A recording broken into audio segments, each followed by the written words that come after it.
Assalamu alaikum. Welcome all of you. Now I started uh, spoken class. First rule is need to.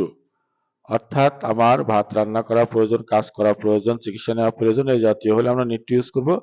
প্রথমে subject, তারপরে need to, তারপরে বাকি অংশ। তো তোমরা শুরু করো ইনশাল্লাহ। প্রথমে আমার ভাত রান্না করা প্রয়োজন। I need to cook rice. I need to cook rice. চমৎকার। তার চিকিৎসা নেওয়া প্রয়োজন। He need to take treatment. He needs to take treatment. Yes, he needs to take treatment. He third person ছিল না, তোমরা ইয়েস ব্যবহার করবা। সমাজের জন্য নেতাদের কাজ করা প্রয়োজন। এখানে নেতাদের ইংলিশ তোমরা পলিটিশিয়ানস দিবা। The politicians are need to work for the society. Society, politicians need to work for the society. Nice. Next, ছাত্রছাত্রীদের তাদের পড়া শেখা প্রয়োজন।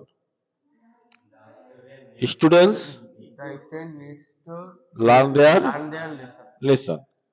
তার ঘরটি পরিষ্কার করা প্রয়োজন। He needs to clean his house. Clean the room, house, যা খুশি। তার সাথে আমার দেখা করা প্রয়োজন। I need to meet with him. I need to meet him. With এখানে প্রয়োজন নেই, I need to meet him. আমার ইংরেজি শেখা প্রয়োজন। I need to learn English. আমার এখন বাড়ি যাওয়া প্রয়োজন। I need to go home now. নাও। আমার গরিবদের সাহায্য করা প্রয়োজন। I need to help the poor. I need to help the poor. আমার ব্যায়াম করা প্রয়োজন। I need to take exercise.